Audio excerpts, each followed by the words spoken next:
Latinoamérica, después del 5 de noviembre, cuando se llevaron a cabo las elecciones de los Estados Unidos, comenzó la segunda fase de este proceso electoral y presidencial. Conocer quiénes le harían compañía en la próxima gestión a Donald Trump. Por supuesto, diferentes nombres estuvieron danzando sobre la mesa y uno que llamó poderosamente la atención de este lado del continente fue Marco Rubio, quien será el secretario de Estado de Donald Trump, un rol muy importante que será llevado a cabo por el primer latino, quien estará al frente de la diplomacia estadounidense. Para entender un poco más de lo que es la transición presidencial americana, tengo un invitado de lujo, por decir poco.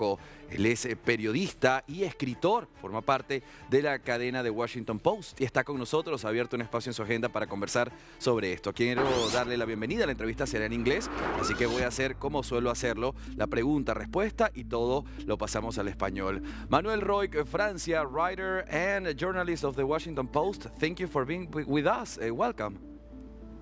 Fantastic to be with you. Thank you for your time. I would like to start our conversation by talking about one of Donald Trump's pickup. Let's talk about Marco Rubio, the first Latino in the diplomacy of the United States. You are the writer, the author of Marco Rubio, The Rise of Marco Rubio. So who better than you to answer the question, who is Marco Rubio? Marco Rubio is the son of Cuban immigrants, and he has been a historic figure multiple times. The first Speaker of the House in Florida from Cuba, and now potentially the first Secretary of State who is Hispanic in the United States. Muy bien, Manuel, thank you. I'm gonna take this minute to translate. Bueno, Manuel nos dice, le pregunté, él es el escritor del libro,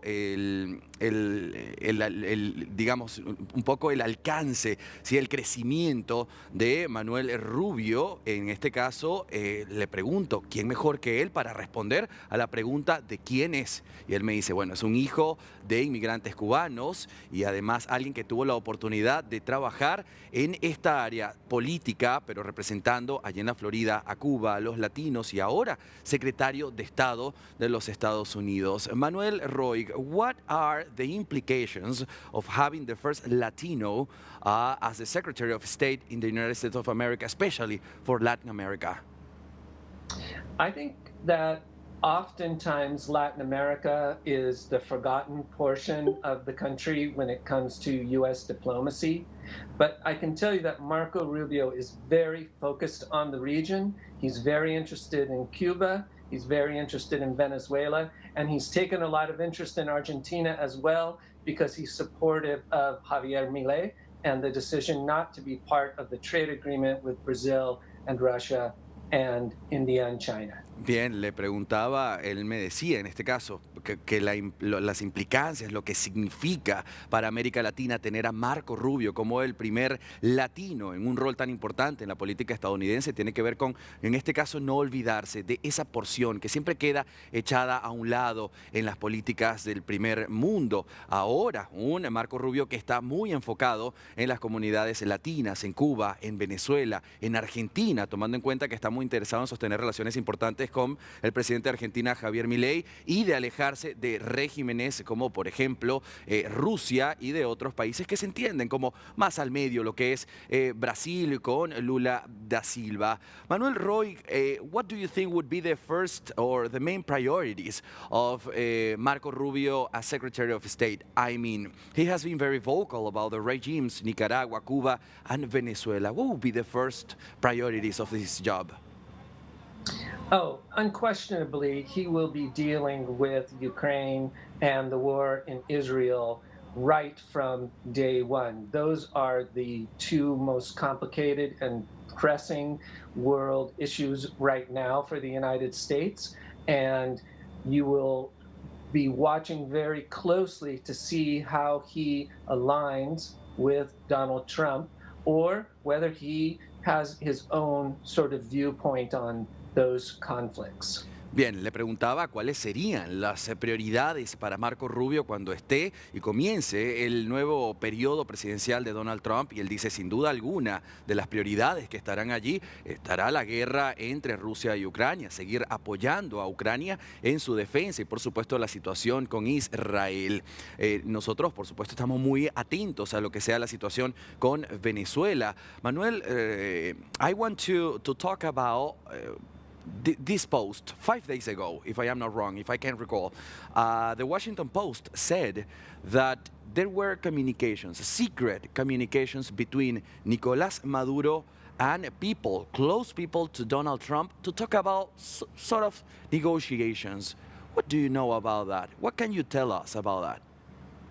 I can tell you that if it was in the Washington Post, I trust it 100%.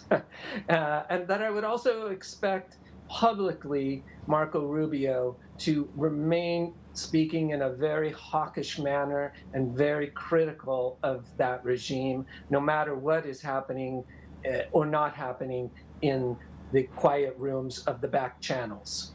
Bien, le preguntaba porque decíamos hace unos días se habló de que en el Washington Post mostraba unas ciertas reuniones, se decía que hubo reuniones secretas entre la gente de Nicolás Maduro y Donald Trump, un poco tal vez para entender negociaciones. Él dice definitivamente no es así, lo que sí te puedo asegurar es que Marco Rubio tendrá una voz muy estricta, muy firme con respecto a la mirada de lo que suceda en los Estados Unidos, en Venezuela, y que no importa lo que suceda en estos cuartos silenciosos donde se discuten los temas más importantes, él va a tener una línea de defensa de lo que sucede en el país. Manuel Roig, what would be the main challenges and criticism that Marco Rubio, as the first Latino in front of the diplomacy, would have to face? Well, what's interesting to me is that Marco Rubio came to power and to national attention as sort of an insurgent candidate. Right? He was part of this Tea Party movement. Now he is viewed as a part of the establishment, as one of the least controversial picks for Donald Trump. So his evolution has been fascinating to see.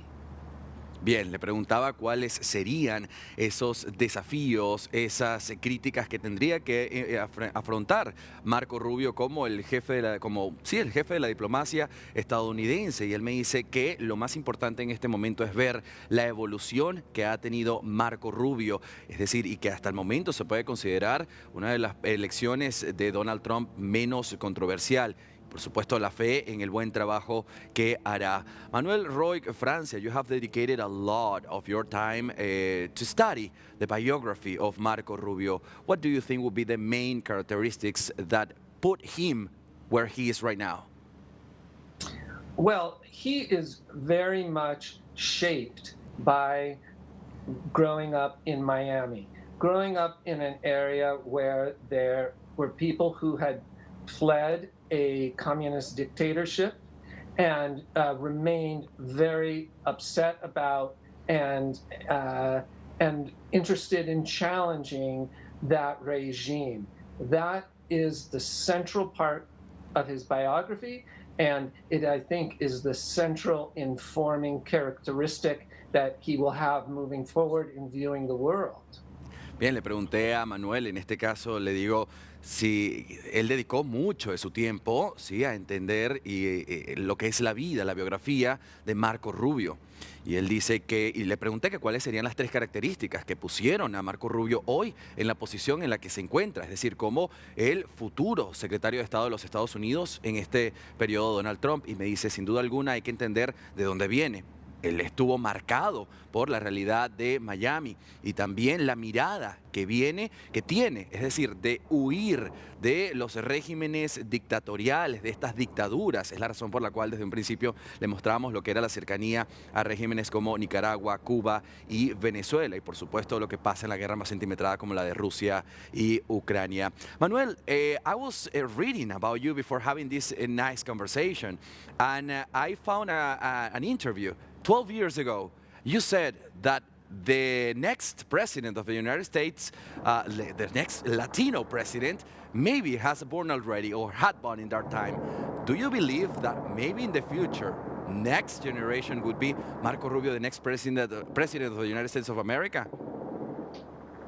I think if you were drawing up a playbook, a game plan to become president of the United States of America, that Marco Rubio is right now playing that almost perfectly. He has created a national profile by running for president. He's been a senator of substance. He's made contacts with both Democrats and Republicans. Democrats and Republicans have been supportive of his candidacy. And now he is adding that final important piece, which is foreign policy experience, which is so important in a presidential race. So yes, and one last thing, he's still very young. So I would not rule out the possibility that you will once again see him on a presidential debate stage. Bien, le decía a Manuel que yo me tomé la tarea de poder revisar un poco de lo que Manuel, periodista y escritor, ha hecho. Y en una entrevista que encontré por allí, el mismo Manuel Roig Francia dijo hace 12 años que el próximo presidente de los Estados Unidos latino ya había nacido. Que seguramente en ese momento, hace 12 años, estaba estudiando, pero que ya ese presidente latino existía. Le pregunto, ¿se trata de Marco Rubio, el próximo presidente después de Donald Trump? Él me dice que si hay que ponerlo sobre la mesa y estudiar lo que ha sido la trayectoria de Marco Rubio, pues está jugando un papel fenomenal que encaja con el paso a paso. Él dice que esto lo ha llevado a poderse comunicar con los partidos tanto demócrata como republicanos con excelencia, tanto demócrata como republicano. Y él dice, esta sería una de las razones por la cual yo no creería o yo no eliminaría la posibilidad de que en efecto él se convierta en presidente de los Estados Unidos, además tomando en cuenta que es un hombre muy joven todavía. Manuel Roig Francia, periodista de The Washington Post, thank you for your time and your precisions. Have a good afternoon. Thank you, and it's an honor to speak with you. Thank you.